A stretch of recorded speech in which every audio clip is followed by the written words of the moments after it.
Hello, everybody. Welcome, How's it welcome, going? welcome. How are you doing, man?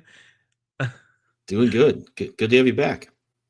Uh, yeah, technical difficulties and all. Yeah, we'll take it. No, it's good to have you back here, man. Ready to talk about some comics. Yeah, I'm So our super guest, excited to be back.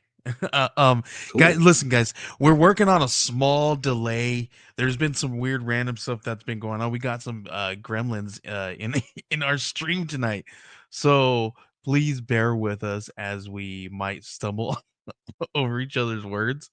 Um, but dude, it's been excellent. I'm like really excited to be back here after a little while and talk a little bit more about some really awesome comics, dude. What do we so talk to me a little bit about some of the stuff that you've been doing since I've been absent the last couple of weeks. Sorry everybody, I've been a little ill.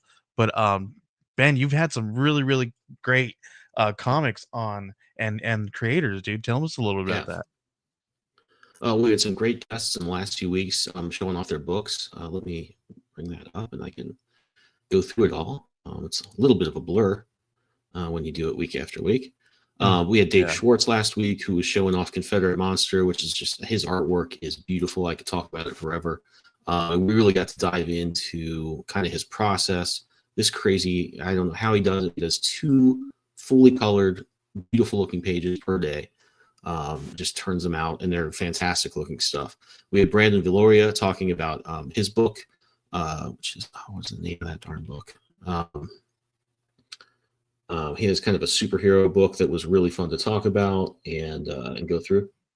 Where is it? Haven was the name of it. That was cool. And we had 3 weeks ago or 2 weeks ago, Neon Ghost, which was just an awesome cyberpunk book. It was great fun to talk about. I mean, I can talk about cyberpunk and sci-fi forever, so it has been great. Other than that, I've just been packaging up issues of We Are Scarlet Twilight Cobalt Crisis Countdown. Have the last few of those to send out this week, and then I'll be ready to finish up the first issue and launch. But Fantastic, you've dude. also been I'm busy really with a few excited. things. Yeah, I'm really Oh, you're excited. roboting pretty crazy there. What's that? You sound like RFK Jr. It's pretty Oh, crazy. my bad. Yeah, we're working with Well, some Joey's bad freezing up a gremlins little tonight. bit. I've got some really bad Yeah, gremlins in yeah, my it's really in really getting bad. internet tonight. Let's clear it up a little bit. Well, dude, you've also been busy. Do you want to show off some of the artwork from your book, which I think is would be cool to go through? This one is really cool.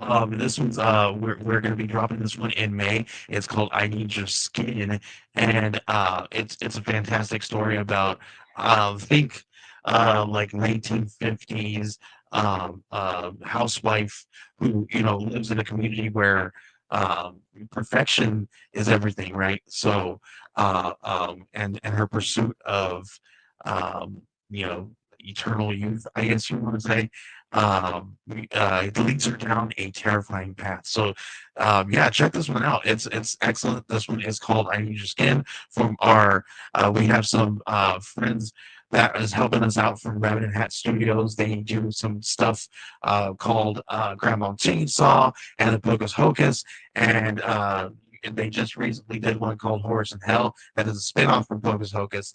But this one was really excellent because I came up with this one listening to some music, and I was talking to my buddy Alan Dunford, and I sent him the concept. I sent him this idea, and it was before, like he got back to me and said, "Okay, that's cool idea." Then like a couple days went by, a few hours went by, and he was like, "I can't get this thing out of my head."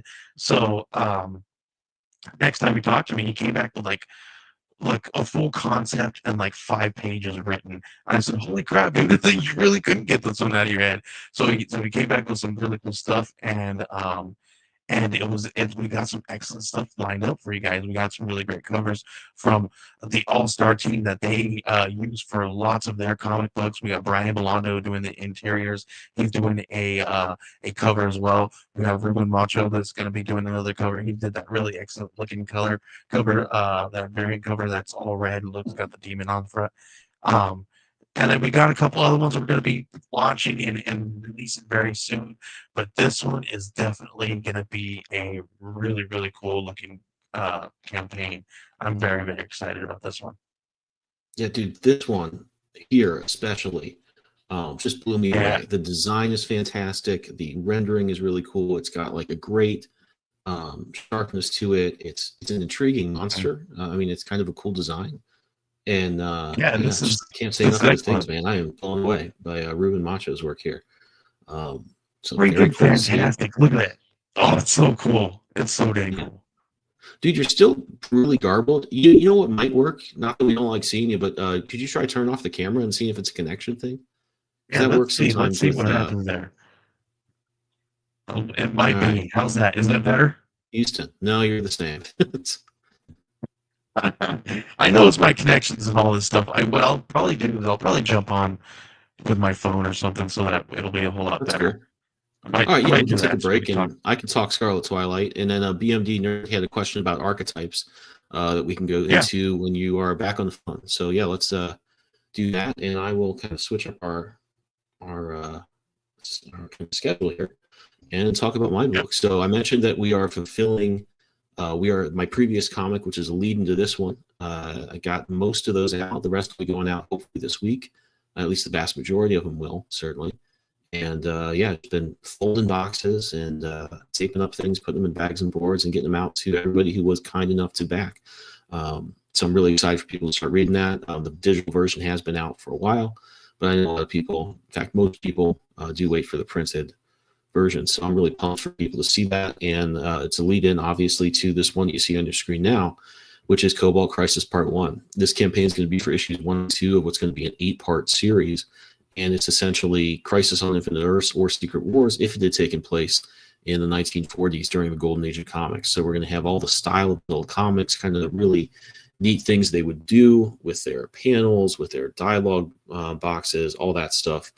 And just kind of do some of the bigger things we've seen in stuff from the 80s and since in that style. I think that I wasn't really sure I was going to go back to We Are Scarlet Twilight and explore that world again because I was really happy with how it turned out. But I decided, the having that wrinkle in there where we're doing some stuff we're really used to seeing, like where you see things like the Flash dying or the Hulk having to lift up that giant mountain, and just those moments that we're used to seeing in those big 2 crossover events, but done in like the 1940 style.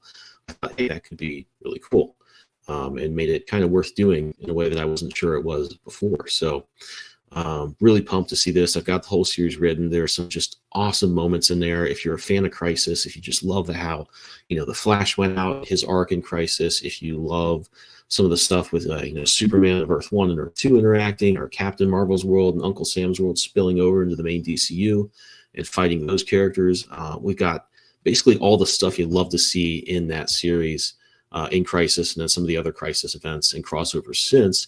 But they're going to be done in that old school style. So in the the atmosphere that you get in the old Shadow Pulps or the Batman animated series or the Fleischer Superman cartoons of the era, which are just really great Art Deco stuff. I thought, yeah, those elements really combined to make it worth doing. So I couldn't be more pumped about launching this. I've got about 5 or 6 pages to go on issue 1, and I'm going to have issue 1 done when the campaign launches, at least in black and white, so people can check out something if you back it. And then you message me, I'll send you the version of the comic in digital that day. One of the cool things about crowdfunding is that you can get stuff out as kind of a pre-order system, but at the same time you can also when you go to the comic store, it's great to get your stuff on Wednesday. You can read it like in your car if you're really pumped, and there's that instant gratification. So that's really what I want to have combined, I guess, the best of both worlds. With Kickstarter, there's this interaction, there's community, backers can let me know what they think. I can update them all the time. That's something you don't get at the store. That's really cool. But, obviously the nice thing about the store is you've got it in your hands. You can read it right away. And I want to do something that kind of approximates that. So that's kind of my solution. So if you back on day 1, you can read at least the first issue. And then I'll be working on issues 1, 2, finishing those up and send them out all at once just to kind of defray some of the shipping costs, because that can really just get out of hand. And that's the other drawback, I think, of Kickstarter, is that you've got to worry about just how much shipping adds up to. There's always kind of a sticker shock there. Even if you play it really smart, you've got to also get bags and boards. You've got to get mailers. So just really want to find a way to make it worth everybody's time. If you're backing this book, I really appreciate it. And I always want to be cognizant of how lucky I am that you guys back these books. So I want to make that just as easy financially and as cool and fun to do as it can be. And the other thing that's great is, I've talked to writers and editors who always talk about, God, I love getting in the morning, opening up my email, and I get all these cool pages to look at. And I think that's something I kind of want to start doing with my updates, is just find stuff that's not too spoilery, or maybe separate the updates into spoiler and non-spoiler stuff, and just show off parts of pages or maybe full pages as they're done, and people can kind of just follow along in the process, like they're kind of in the back room, sort of making the comic as well. Just want to do basically everything I can to make it fun to join in on this, because I think it's going to be a really fun comic. Joey, you're back. How's it going, man? Might still be having some technical difficulties there. All right, well, I'm going to keep going here and show off. This is the main cover. Was really happy with how it turned out. Kind of wanted to do a lot of things there. It was a little tough to figure out how to do something that looked like the old Scarlet Twilight covers, but also kind of hinted at the bigger scope, and finally settled on this. I was pretty pumped. Also have the retro cover. I'm going to be doing one of these for each issue with different characters, and Captain Lancet is the first one. So this was a lot of fun. I got to dig out my Dick Sprang reference. If you don't know who he is, he's one of the classic Batman artists from the 40s, along with Jerry Robinson, who really defined, I guess, like the sort of first post, the initial look of the character with the big ears and the weird belt and the purple gloves, kind of defined what we sort of now see as the standard Batman look, at least the first iteration of that. And huge fan of those guys and their work. So it was a really cool opportunity to dig in there and kind of do something that harkens back to their style. So obviously a lot of fun there. Wanted to get some giant robots in there. If you're a fan of Sky Captain or the old Fleischer Superman cartoons, you probably wanted to see some giant robots show up eventually. So I had to find some scene I wrote in to make that happen. And I always want to see some flying robots. All right, we're back. Sound clear. And it's a lot clearer. So yeah, it was. I had to do a lot of weird stuff to the thing. I had to restart and all, and it made me upset. Anyway, that's what happens when you don't show up after a while, right? Yeah, StreamYard does that. They change the settings. There was a while where I'd log in. It would always default to like the worst microphone connected to my computer. Oh yeah, I hate that. Whatever. First, I'm like, why would it even do that? But it does. Anyway, but to answer the question, I do want to answer the question. You want to pull that up for us really quick so we can answer that about So BMD Nerd asked, how's is the Archetypes mag almost here? So issue number 2 is a 120 page book. It takes a lot to get 120 pages put together and wrangle everybody together. So right now we are still waiting for some colors. We've been waiting for some colors for quite some time, but that's wrangling some of these people is a little bit difficult. So we're getting that in the process and getting all that started. So that's going to get out there. This is what we're going to tell you guys, is we're going to promise you that we will not make another Archetypes magazine until issue 2 has been printed, and that's still in the works. The money is still in the bank in our business account, and it is sitting there waiting for us to print.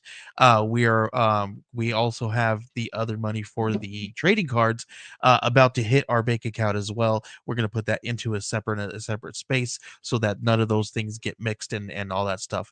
And that is going to be used for the trading cards and some of the other things that we did collaborating with other campaigns with that one, right? And then the funds for this one is going to go just for this one, and we're going to make sure that all that stuff gets put into the correct places, right? So yes, to answer the question, it is almost here. If we can't get those couple of books that are not finished into the book, so what we're going to do is we're going to move forward without those stories, which is going to make the book a little bit less pages, right? So then at that time we will kind of discuss what we're gonna do. Maybe we'll throw out a free short floppy or something like that with those stories in it, and then send those out to free to all the backers for those ones, so that you don't feel like you were taken advantage of. So we're working different things out, different scenarios about how we can get that stuff out to you guys. So that is our promise, that archetypes will be out there to you guys, and it will be we're gonna make sure that this thing is gorgeous looking, right? So please bear with us. This one is a completely separate project, right? It's our first our own thing, which is our first self-published creator owned work. So it's underneath the banner, but it's going to be moving forward with that kind of arm of our projects, right? We also have another one slated out that's going to be coming out very soon with another creator from a creator owned standpoint as well. So make sure you guys are following us on all that stuff, but I will make sure that magazine gets out to you guys. Promise. All right, I want to clarify. Normally, when an artist is late and holding up the book and is not mentioned, you would naturally assume it's me, and you'd be right most of the time. But in this case, my cover's done. You see it right there, and I am not guilty of that, this particular delay. Now, many other delays, mistakes are made.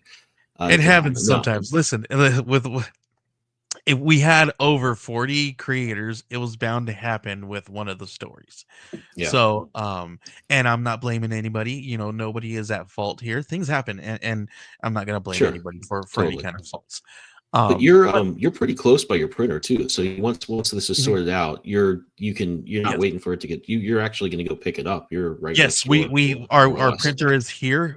In Arizona, we have 3 of the major printers that lots of people use that are based here in Arizona, and we can go pick it up. So it's not like we're going to be waiting for shipping for quite some time to get those books, right? So once they say, hey, they're done, we're going to go pick them up that day, or if they allow us, whatever window they give us. So we're going to make sure that and then we're going to immediately come here and start distributing those things in the packages and all that good stuff. We make the I got to give my mail guy a tip, because we make him work sometimes, and he did ask, he's like, how many times are you guys gonna do this a year? Man, I started pissing off my mail people, because I was the last batch I sent out was about 60 books, or 60 Gemini mailers with comics in it. And I'm fortunate in that we have all these little hamlets and townships and stuff up here, because it's outside New York City, and there's just a lot of different little things that have developed, and not necessarily the most, you normally just have a town that's like bigger. Instead, you have 4 little things. So the nice thing is they each have their own post office. And I have my main post offices I use, that I'm friends with them and we talk, and they're my neighbors and all that stuff. So I didn't want to bring my books there in case they got pissed off at me. Fortunately, within I can go 2 miles further and go to some other mail place where they don't know me, and they can get pissed at me. They're like my burner post offices. And they were mad at me. The first one was not happy, but they were like, okay, cool. And the second guy was like, dude, I can't do this. And the thing was nobody else was in there. He's like, this is gonna take too long. You're gonna hold up everybody else. I'm like, oh man, dude, I didn't know. He wanted me to do it a little differently than I had, and I didn't know I could. Yeah, I certainly will next time. But I said, well, dude, tell you what, could you just do some of them? And if we get 10 of them done, cool, I'll just leave with the rest and do it some other way. And see, I'm bad. I just schedule a pickup. And I have to. Actually, our mail carriers, I don't think could do that, because they have to walk pretty far. Oh yeah. Okay. Yeah. But yeah, and they're friends with it. They were I just had a long conversation with our mail carrier about we tap our maple trees around our yard. Mm-hmm. I finally took them down because it's spring now, and I didn't realize how many people were following our progress. So they finally saw there's these big jars, they're metal kind of buckets attached to the tree. And I finally took them down. So anytime anybody sees me outside, they say, hey, what happened to this script? Did you get much? And I have to tell them, no, it was too cold. It has to basically be freezing at night and above freezing and warm during the day for the sap to come down and collect. And we were freezing almost all winter. So I just had a long talk with our mail carrier. I had to break the news. Like, no, there's not going to be any syrup this year. I'm sorry, but Dang. I guess next time there's no syrup, but I have 30 comics for you to carry down the street. So There enjoy you go. those. There you go. It helps for me to live in like Metro Phoenix area. So, Mhm. like, and they come here because we live in a big apartment complex. So they come here knowing that they're going to Mhm. be like, doing some work. So it's like, Yeah. all right, pal. And then I do a really good job of like packaging these things and like boxing them up and like making sure that they're all nice and neat for him and them too. So it's easy for them just to scan and go. Yeah. so- Well, see, they wanted me. I didn't realize you could do this, but you can print out a piece of paper that includes everything. They have to scan it once. Mm. So you have like 60 boxes. They scan Yeah. the paper and it puts all 60 in the system at once rather than having to scan them one at a time. So the guy that was pissed at me was kind of like, oh, dude, this is going to take too long. I can't do it. And said, well, dude, just do a few, man. And somebody comes, I'll, skedaddle with the rest. Yeah. And it took about 5 minutes. And every time somebody came in, they would just do something. They would just drop it off, or they check their PO box, or they would drop off their mail in the slot inside. And I could tell he was like kind of hoping someone would get behind me in line, so he was right about complaining. So every time somebody come in and go to somewhere else, he'd be like kind of looking, and he'd see they were doing something else that wouldn't involve him being right about the situation. And then he'd be like, "Ah." And finally, he scanned all 20 or 30 of them, whatever I had at the time. That's hilarious. And you can't do nothing, buddy. yeah, no, it's like, what? I didn't convenience anybody. What are you talking about? Little did he know that Ben's cased out the joint and made sure that was the slowest time of the day. Oh, and like 3 people came in right when I was walking out too, and I'm sure that guy was like, "God damn it, I just looked like an That's asshole." hilarious. Doing that. So. That's hilarious, man. That's hilarious. And we have Are you another guys good question here. digital copy? Okay, are you guys gonna sell a digital copy of the first and eventually the second issue Archetypes online? So, what we'll do is, if you guys have not gotten the first digital copy yet, because you guys are backers, what I'll do is I'll send out those digital copies ASAP. So I'll try to do that tomorrow. How about that, guys? So that you guys can get the first issue. I'll send it out to everybody. And then I was actually, it's funny is I'm glad you brought this up, because I was actually thinking, since we don't have that one the couple of books that need to be worked out. I was like, well, I have most of everything else. Maybe I should just like lay out the comics, because we have those. Maybe I'll just like send those digitally out to you guys so you guys can read the comics. And then when everything is put together, we'll send it out, in its entirety as a digital, and then you guys can get the physical copy. So I was thinking of just putting the comics together as a digital copy so you can read the comic books together, all inclusive, back to back. There's not going to be any like, separating pages or any kind of design. It might just be just the interiors of all the comics. So you guys can at least read the ones that are done. So what I'll do is I'll work some of those things out, and then I'll send those out free to you guys, just because we're waiting on this stuff.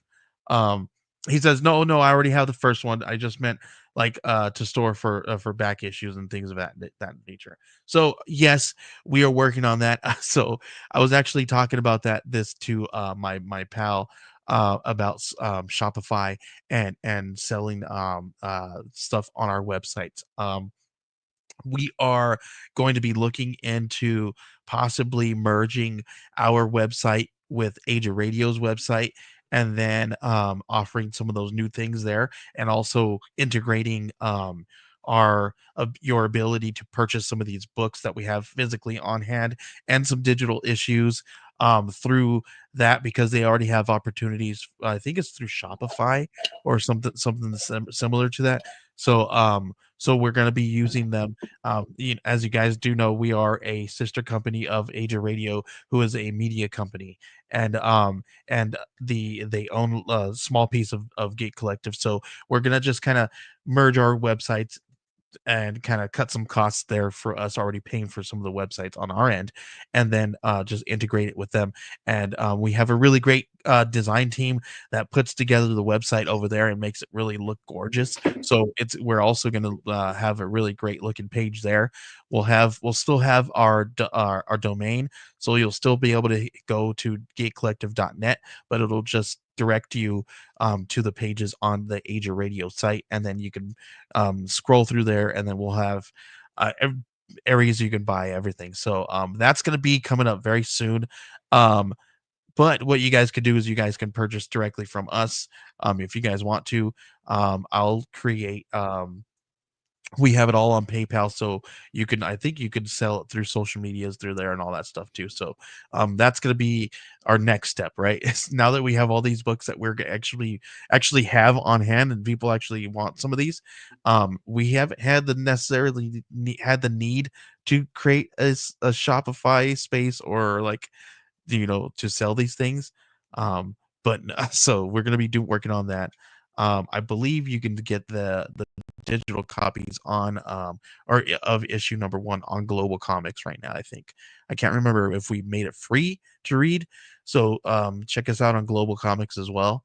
We're also going to be partnering with our friend Sarab over at the Comics app. So we have plans. We just need to implement them, and it takes a little bit of time for us to do that. So, and I'm just one person. So yeah, look, there it is, Global Comics. So if you guys want, you guys can grab that right now on Global Comics. Mhm. I guess that was a long-winded answer to to the question. Yeah, no worries. All good. But yeah, if that's so we're working on that. And the nice thing with you is that just being, near the printer, you can, go bug them, Yeah. I guess. I can probably say, hey, stop by, take, you can be the squeaky wheel a little bit and hopefully get that a little faster. And I think the fact that you're just there is such a huge, I would love if I had a printer within 20 miles of me that could do this. I could We've got a just- couple of them. We've got really? one of the guys that I know that we used before for Archetypes issue 1, right? So he's in maybe about 5-10 miles away from me.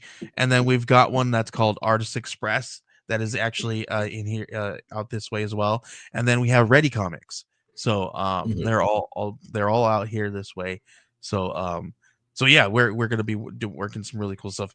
Alan is the writer of our new one coming out, I Need Your Skin. Let's talk a little bit more about our Need Your Skin. And if you want, you could pull up that preview page and let's talk through it here. Actually, so I've never we should, I just seen some artwork lately, and you told me a little bit about it just this week. But give us the what's this about, man? This looks awesome. So this is, let me give you the log line here that we wrote out. Hey, Creator Troy, how's it going? So this one's I Need Your Skin.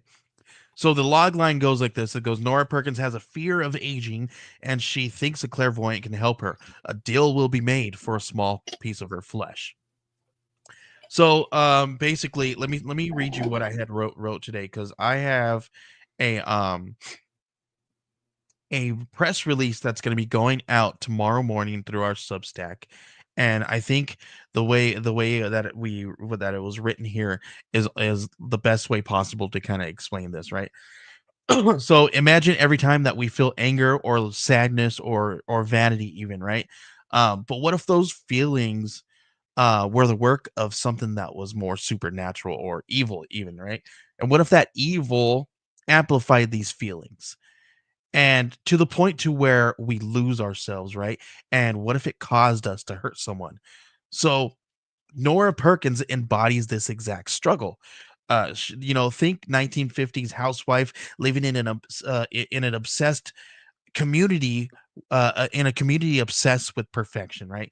And she fears the inevitable wrinkles of time, right? So her desperate search for the solution of, I don't know what you want to call it, maybe eternal youth, leads her to a terrifying end, right?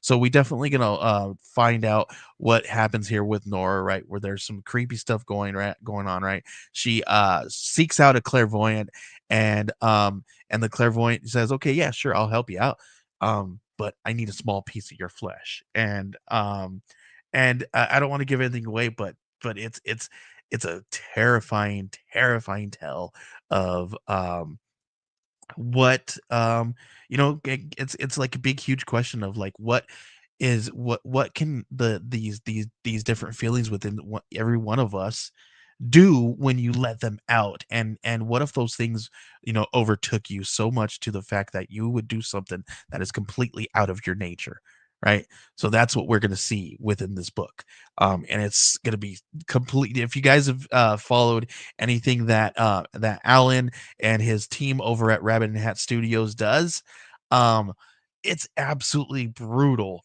but it's freaking amazing, right?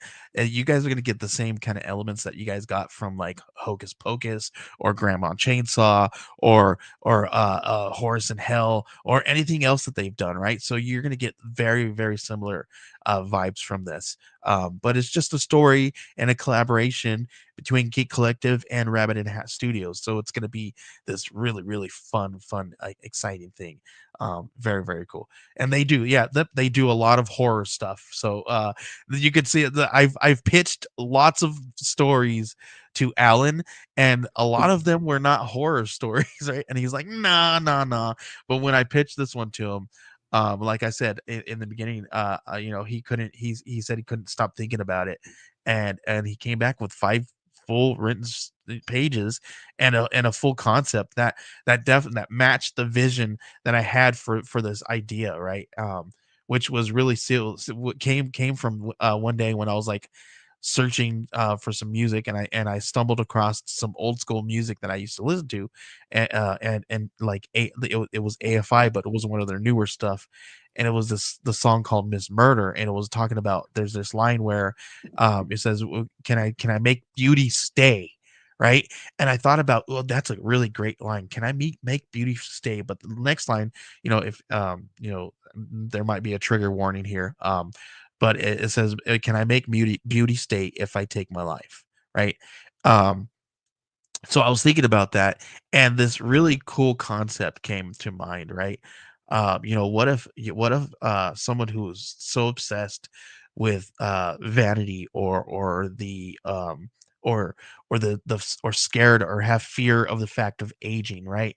And at what lengths would they take to keep that beauty, to keep that youthful feeling, right? Would they and would they give a piece of their flesh, or would they give a piece of their soul to stay young again, right? So this is definitely this is what we're going to see, and because of that idea, that's where I pitched this thing to Alan, and he's just like, heck yeah, this is, I think we could do something with this one we could use, he said. Well, that's cool. How are you guys? How you like? I saw a few names on the cover there. How are you guys kind of working together as a team on this one?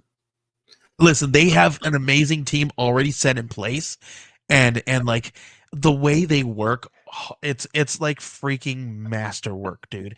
Like literally, he gives them a quick prompt, or he gives them the script, and it's like everybody that he's worked with when they come together, it's like Voltron, or like freaking, or like like this really cool hive mind that whenever one of them thinks, they just do, the other parts move and do, right? So that's literally the way it's worked out, dude. Like it's everything's just kind of fallen into place. And when I give like Alan an idea or a prompt, I would say, hey, check this, how would this work? And then he'd come back with me, and we kind of collaborate, and then I was like, okay, cool, run with that. And then he goes and tells the guys, and then they come back with something even more badass than what we thought it was going to be. And it's just this they work together on so much that it's just like this weird um hive nature that they got now. It's really cool to see. Yeah, I mean, the art's looking fantastic, and I think once you have a team together that is, really just gets the shorthand and kind of knows what you're saying. I was working on a storyboard this week, and it's with a client we've worked with for a while, and they were kind of relaying some notes to me about changes they wanted, and my partner was looking at it, and he like, this makes no sense, and I'm like, I agree they didn't phrase this correctly. It's a little weird, but actually, I kind of think I know what they mean, and I did. You develop a shorthand. You're just like, I know what they're pushing for, or what they mean, and then you really do save a lot of time. And I think, just keep the energy going with a project like this when you have a team that's used to working together. Yeah, it's freaking cool, man. Like to see this kind of stuff happen when they come together. So yeah, like literally, like listen, this is how quick it came together. Like I the other day, it was like midweek or something like that. I said, okay, cool, we need some covers, blah blah blah. Alan's like, okay, cool, I got guys working. And then literally like 2 days later, these covers come in, and I'm like, holy crap. They work so fast, and it's like the ideas and the concepts they've already kind of gotten it right just by reading the script or listening to some of the prompts that we've given. And man, they like, it's like you with these guys, they you under explain and they over deliver. It's freaking awesome. It's awesome to hear. So, Creator Trey had a quick question about the Geek Collective Substack, which I didn't know existed, but does exist. Yes, we do have a Substack, and I probably should do better about getting that out to people. But it is you just go to, let me see if I can pull it up for you guys. It is I'll throw this in the comments real quick here. Substack.com/ at Geek Collective. So you should be able to find it there. And then just checking that out there. We're gonna release a presser tomorrow morning, and that's going out first thing early in the morning. So make sure you guys are if you guys are not subscribed, subscribe there, check it out. That's how you find out all of the things that's going to be happening with these campaigns. We're going to give you guys some updates on archetypes and everything archetypes. And then we're also going to be talking a little bit about what we're going to be doing with this project as well. So we have 3 issues slated for I Need Your Skin. So definitely check this one out. We got a lot more stuff in store for you guys. There's ideas, right? And there's things that we want to do, but one of my favorite people have told me before, when you got a lot of ideas, focus on one at a time. Make sure that thing is solid and that it sticks and that it's the best thing possible, and then move on to the next, right? And then when that one's working, right? So that's what we're going to do. We're going to be focusing on this one issue first, and then we're going to continue to move forward with that. So once we are done with this issue and this campaign, we will know what kind of a better schedule we're going to have with this one, and then we're going to let you guys know what's coming next. So keep an eye out. We got lots of really cool stuff in store for you guys here in the next few years. So it's just starting. It's just beginning. Very cool. So yeah, I'm currently disregarding that advice. So I got I need to be working on Cobalt Crisis, and I am. But there was a sci-fi kind of idea I had a few years ago. I've just been gnawing at me a little bit. So I started kind of relaying out the pages. I mean, it's going to be kind of a manga a little bit. It's a little bit more of a different style. And I'm just like, oh, that's kind of fighting for my attention a little bit. I need to do the next August after Cobalt Crisis. It's definitely going to be the next thing I do. And I also had I did a couple mock video game ads for August. Oh, I love that. My sci-fi book. Actually, I'll bring that up if I can find it. Yes. And the idea for doing that as a video game has always kind of been, I was like, I really want to do that. So hopefully, I think I might have found a way. I'll bring up this post. I can bring up the image at least. Yeah, when you showed this to me, I was like, "Holy crap, dude! How did you do this? This is freaking badass." Well, I think I found a good way to actually make a side scroller without being much smarter than I currently am. So hopefully that'll work out. Which is pretty damn smart, if you ask me. We'll see. We'll see what I think that the proof that'll prove itself or disprove itself as I get going on this thing. But yeah, there's something about this project that I always wanted it to be very kind of on the cusp of the 80s and 90s. You had all these properties like Transformers and stuff and Silverhawks things I really liked. And some of them kind of morphed in the 90s to like G.I. Joe became like kind of a different version of itself. He-Man tried to. Transformers kind of were always going in different ways. And I always had to, I look at and I think it's mainly just nostalgia. Like I'd look at the X-Men games that were coming out in Genesis. Yeah. I mean, I just look at that cover art or the house ads that you'd see in the comics for it. And I'd be like, oh man, I just love that stuff. In the same way I love like the trading cards of the 90s, like the Marvel stuff and, the X-Men sets and all those things.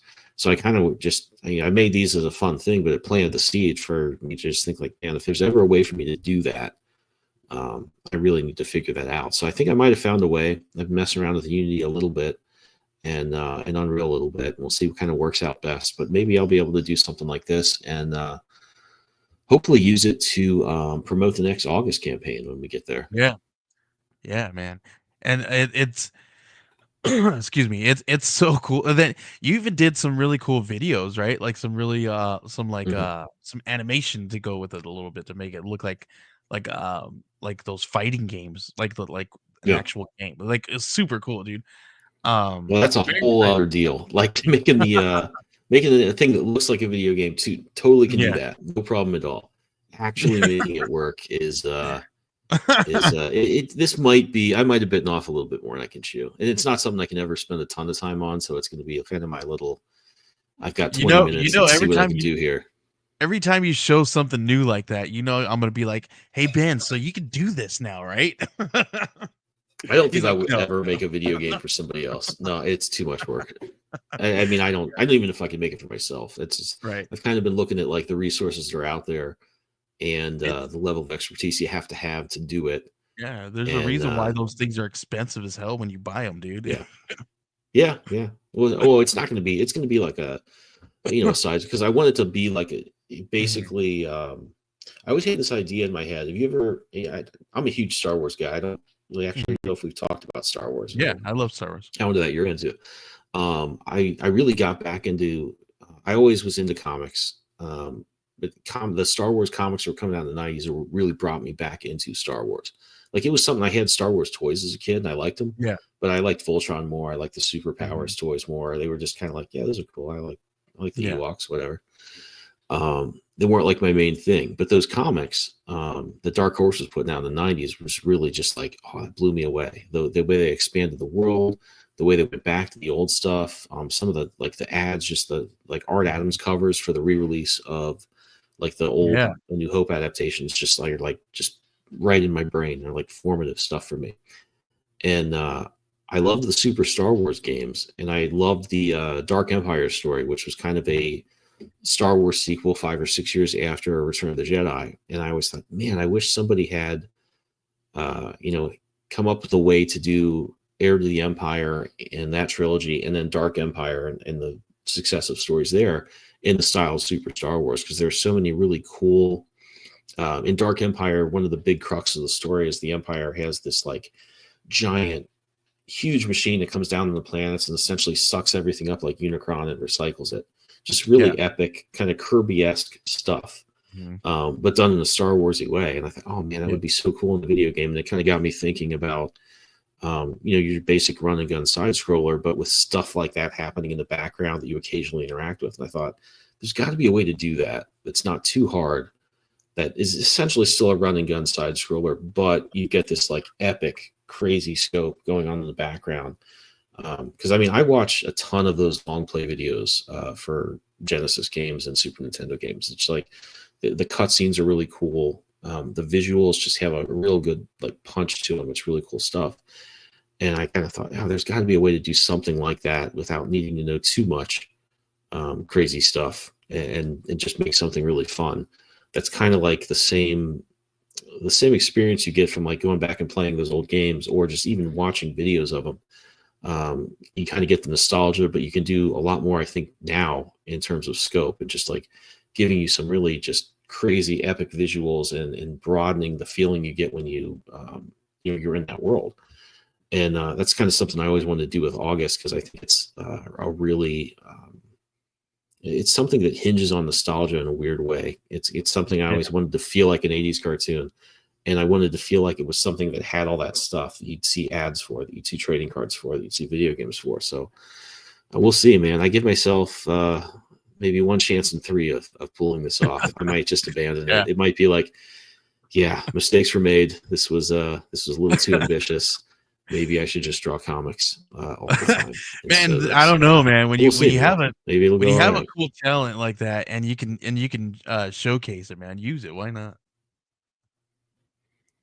Yeah, but I mean, that's essentially it. Is I want to do something not too ambitious on the gameplay scale, because I'm just not capable of that. But I can do really cool cutscenes. I can write a really good story, and make it fun in that way. So it might just be something I use as a promotional tool because you look at like Kickstarter stuff, video game section, and then the tabletop gaming, the RPG gaming sections really dwarf us in comics. I want to make an RPG tabletop game so bad. I'll be like so many ideas to make some really cool modules. Like, dude, I'm into it. That it may be something that we do something that like somewhere down the line. We'll see. Because no, definitely, I've had thoughts of that.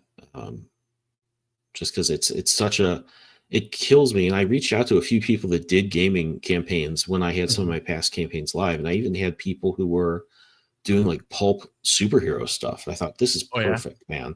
Yeah, my campaigns were doing pretty well. I thought like, hey, they'd want to definitely reach out to my backers and vice versa, and see if they want to do some cross promotion. And I got a couple of them said, yeah, we just don't do that. A couple of them just never got back to me. But I mean, certainly I look at all the stuff that's doing well on the tabletop and then just the gaming side. Like, it's all the same genres we do in comics. It's cyberpunk, it's superheroes, it's fantasy, and it's still story driven. We would pull some of those people into the comics. Yeah, absolutely.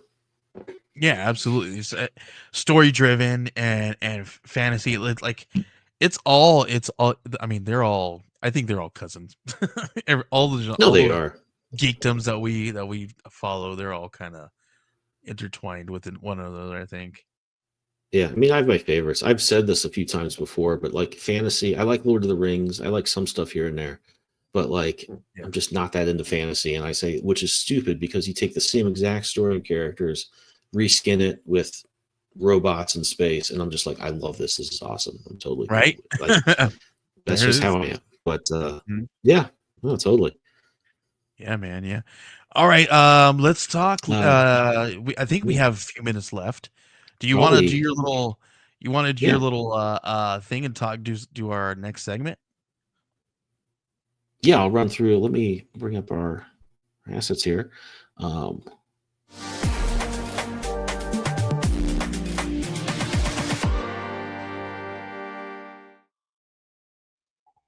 right. Took a little bit more time than I thought it would. We talked about this with the link. I think that every time that you do that, it kicks your audio out. So now we're having to. Yeah, it kicked your audio off. It was weird. Oh, weird. Yeah. I'm never going to stop playing my dumb little cartoons, so I'll hopefully stop doing that. We talked about this, but just to kind of round it up again, this is in the description, as are all the books we've talked about. You can head over there, get on this pre-launch list. It sounds like this book is coming together really fast, so get on this list and follow it when it launches. I can't say enough good things about this cover. I was blown away when you sent this one over, man.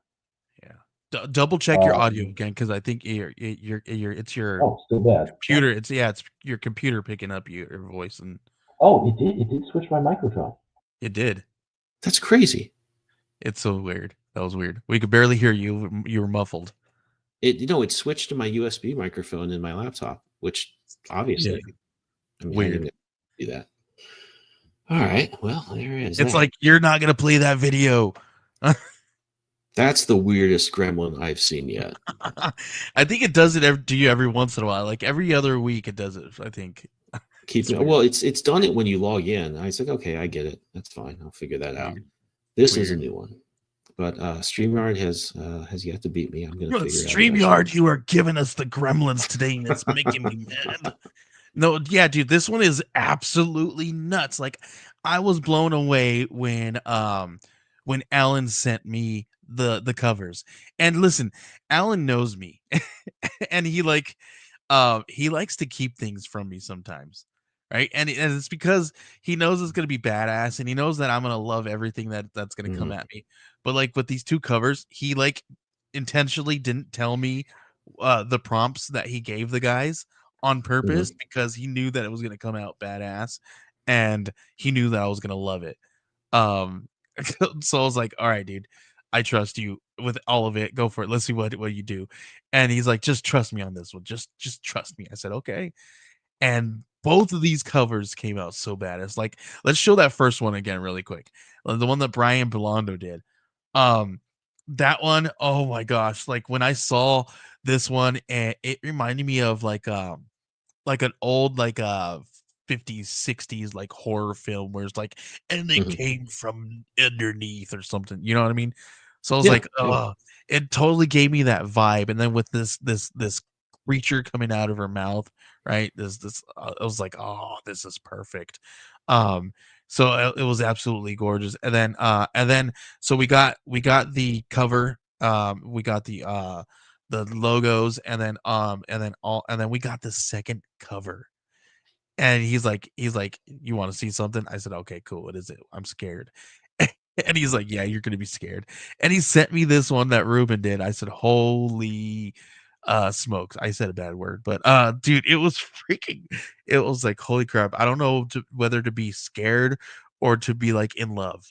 Like, No, because I love the lighting on this. It's got that it's kind of the thing you see in like the 90s image stuff where you just have yeah.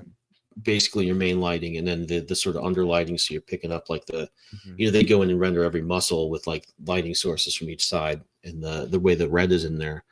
I love seeing that done in different ways. I mean, I love seeing it done that way, but So so I love it that you really brought that adds up to that. because if you go to Arts of Mocho, which is ARTSAOVMOCHO on Instagram. Hold on, I'm gonna have to go back um there.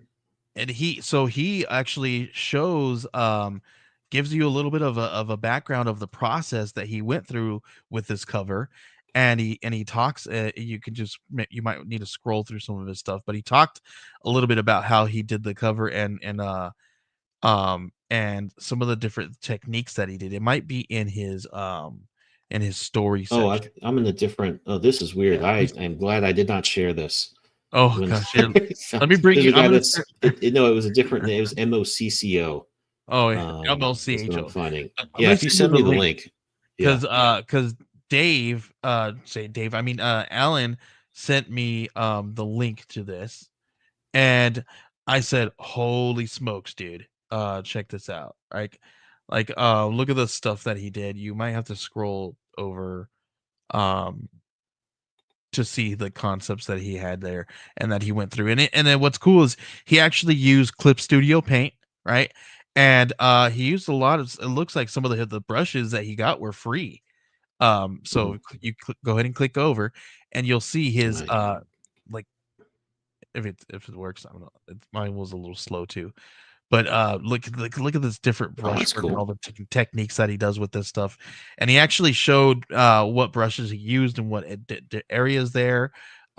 So this is, and then you can even click over again, and then he gets in even I think deeper this and is the shows last what it one. does. Yeah. Yeah, the last one there.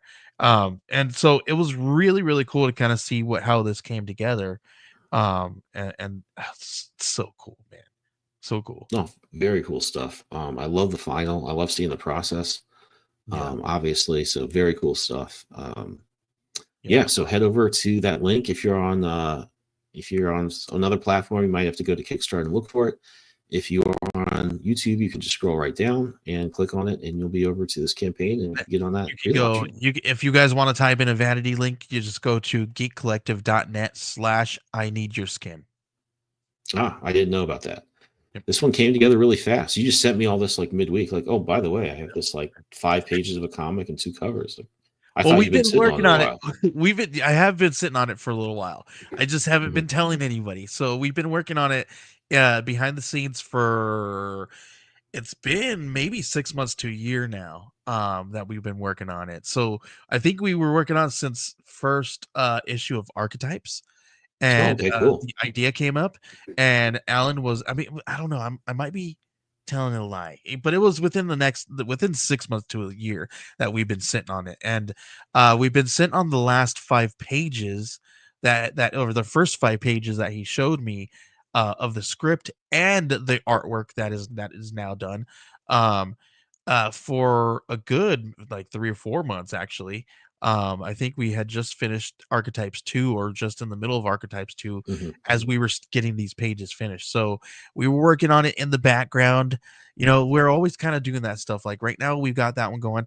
We have some other things that are working in the background as well that will come out with our schedule, right? So it's some of these things will seem like we're just coming out with these ideas, but that's how I want you guys to hear it, right? Like just like the Archetypes came out of nowhere, felt like, right? And then the trading card, the thing almost came out of nowhere, right? This one's gonna come out of nowhere. The next one's gonna come out of nowhere too. So I just know that we're working in the background to make sure that these things are happening the right way, and we're only going to release them when they're right. So definitely check this one out. All right, sounds good. Let's switch over real quick to Angel Hunter. So Richard Davis was supposed to be on with us tonight to talk about this. He had something come up, couldn't make it, which is fine, happens. But I was looking forward to talking about this book. I just love this What? key artwork. Actually, it kind of has this like Yeah. PlayStation 1 vibe, Oh like yeah. an anime port or something like that. I was like, yeah, We'll it's have him just on again. I'll make sure that he cool, comes on again because cool. we actually are collaborating with him to working with him on his campaign to get it out there and get some followers on that. So please make sure you guys are following this campaign and checking this one out. Actually, I might talk to him to see if we can do like a really cool crossover with our book. And I know that's kind of Hmm. he's got because his is a little bit different. His is an epic dark fantasy. If that has to do with heaven and hell.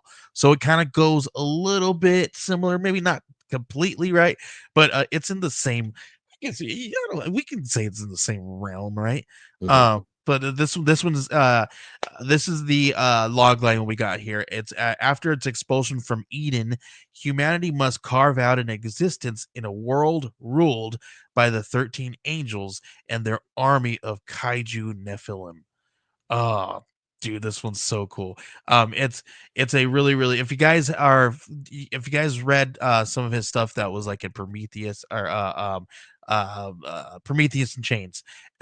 This one is from the same team from Prometheus and Chains, so you're going to be seeing a lot of the artwork and a lot of the same kind of here we go, right? We're talking about those teams that really mesh together, and when they come up with these concepts, they just kind of like have this weird spark that they just know what the other person it needs, right?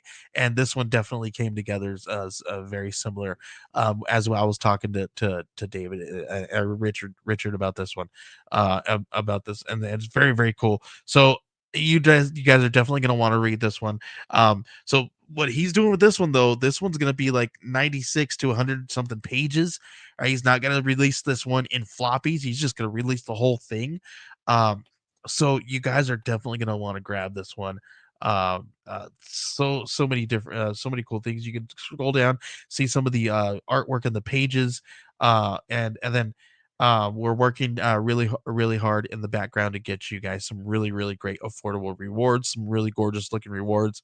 um we're going to be making him some really cool Magic the Gathering homage cards that are going to go with this. Oh, He's that would be kind of cool. yeah, and the story fits almost perfectly with like that kind of style of card, right? And then the fact that it's like black and white, we can do almost anything with the cards. So it's like we're gonna create these really cool, fun cards that we did. Let me send you. I can probably send you a photo of that so you can show that to people because it is really freaking cool looking. Definitely want to check this one out. Yeah, the artwork is freaking Yeah, phenomenal. yeah. Thanks, Les Creator Gardner. Trey, and also thanks, Creator Trey, for subscribing to the Substack. Thank you, thank you. Creator Trey is one of our friends that works with Age of Radio. He does a lot of the really cool Oh, cool. background stuff, and I want to thank him for doing a lot of the social media work that we've been seeing on Age of Radio and all the stuff across Age of Radio. So make sure you guys are checking out Age of Radio and say hi to everybody. Make sure you guys are saying hi to Creator Trey because he's freaking fantastic. Um, Okay, here, I'm gonna send this to you, Ben. It should be in your inbox there now. I got it now. Very, very cool looking card here. Um, gorgeous stuff. Man, look at Yeah, that. very That's cool. It's such a good fit for like what I'm seeing in these preview Yeah. pages to like Yeah, do this it's type cool. of card and just bring it into that world a little bit. I really hope I'm not gonna mess up this name, but Shiori Majo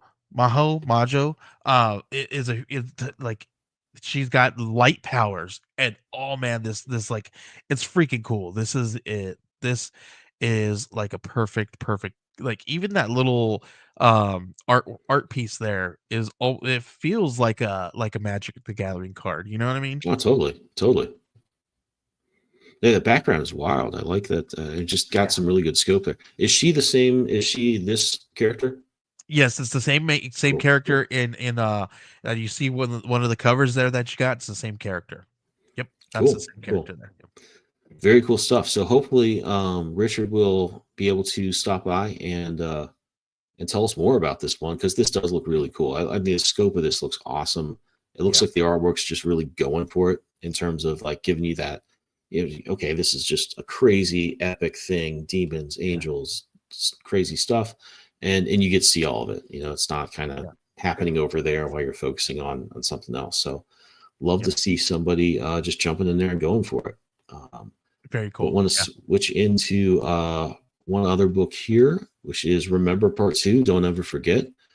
This one's got just 21 hours to go. It's a great book. I've read this one. I did the cover for it, which you can see here. In reading it, I mean, this was a really, I keep saying this was like such an intense book. It reminded me of like True Detective or, you know, just something where it's like just a really, they did such a great job of giving you some intense situations, but just really putting you in the room, dealing with the emotions these characters had, some of the just really crazy events. And it's a little dark, but it's, I wouldn't say it's gratuitous at all, would you? It just has like, it focuses on this cycle of violence and what it does to people, and you really feel it. So I was impressed as hell by this one. Yeah, definitely. Like it's and I love how it uses that device of telling dual stories that are happening in the past and in the present, and it's just such a cool concept, right?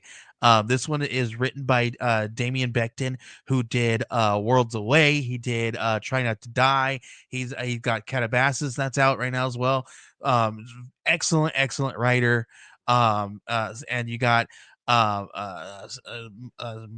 Marcello Santana Jr. that does the artwork.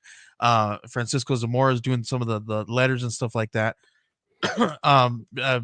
Patrick Foreman was the creator of this one. This was his story, and then kind of just like I have that story that where Alan just ran with it. He kind of gave the concept to Damian Becton, and Damian Becton just freaking did a phenomenal job with this one. Did exactly what he envisioned, and part 2 is brutal. That's where all the crazy stuff happens. Is brutal. Issue 3 is it getting even more brutal. It's gonna be even more brutal. So that one is definitely you're gonna want to check that one out as well. So this is 21 hours ago. Check this one out. We got cover A by Benjamin W. Morse. All kinds of really gorgeous stuff. There's some secret covers. There's some metal covers. There's some holofoil covers. There's some trading cards that we're collaborating with this one. We are actually collaborating with them, co-publishing this book with them. So when you guys grab this book, you guys are also contributing to the Geek Collective and our future efforts as well, and future things that we do with this team as well. So what we're trying to do is we're trying to create this really cool stuff where we work with many different teams on these many different really great gorgeous projects, like Remember Remember and like I Need Your Skin. And then we got another one that we're going to be working with CJ Hudson called The World of Valoria, which is a really cool fantasy epic elf story. So and it's a world building story, so definitely going to want to check out some of these things that we're doing here. We got so many things in store in the next few years. You guys are not going to want to miss out. So check out Remember, because I'm telling you guys, this one is brutal. Yeah, absolutely. It's a great book, and 21 hours ago, so head over there. Next one I wanted to share was American Yakuza 1 through 4. So this is going to be for the 4th issue. I'm doing a cover for this. I'm actually going to do the sketch tonight once we wrap this up, and send it over to Charlie and the team. And this book, I just read issue 3 a couple weeks ago, and they sent it out. This has been, it's basically an MMA fighter in America gets drawn into kind of some intrigue with the Yakuza, has to go over in Japan, help kind of avenge a friend of his who's killed, and then just gets drawn into this world and all the intrigue going on there.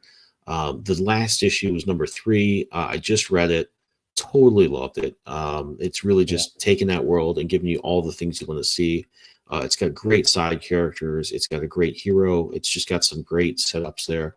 And it's just a fantastic world. So definitely head over to this one, get on the pre-launch list, and I will be working on the cover in the meantime. Yeah, and if you guys have seen, if you guys have read American Yakuza 1 through 3, Ben has done a cover for each issue, and I think they kind of, I don't know if they're like, I don't know if they're per se connecting covers, but you could definitely connect them, and they look really cool together. Yeah, awesome to see there's a review dropping tomorrow. I really liked this issue. I love that. It just, I felt like all the setup was done, and it obviously it was like done at the right time, and then you're getting into some of the real stuff happening. And I was like, this was just, it moved well. I couldn't have been more impressed with it, and was very happy to have done a cover for it. Yeah, they're not linked up. I wish I'd known we were going to do 5 of them, because I probably would have taken a perspective and and done a really cool. Instead of like, so it worked. There's a Dustin Weaver series of covers he did for the Avengers when Hickman was writing it, where it was basically, it was super fisheye, and you had like Iron Man, Captain America in the middle, and you had like other Avengers kind of branching. I think it was 3 wide. Probably would have been tough to do it over 5, but I would have tried it, and that would have been, I probably would have done it that way. But I think that would have stretching the perspective so much that it might have just gotten really weird by the time you get to the margins. So probably better that we did it the way we're doing it. Yeah, we'll see. I mean, sometimes you could do really cool things with different, like, depending on the numbers, right? Very cool. Look, it looks like BMT Nerd said that he reviewed the first issue of Remember as well. Cool. Said that they laid good groundwork for a mystery story.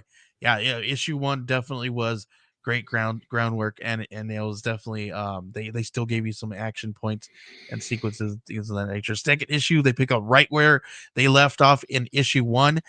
You're gonna see they left off where you see Karen's family and her boys are gonna be entering a home of a mysterious family that you don't know yet, and then you also see that that Halea has found out that she has a cousin who was found in the woods dead. She finds her. She's part of that is her actual case now.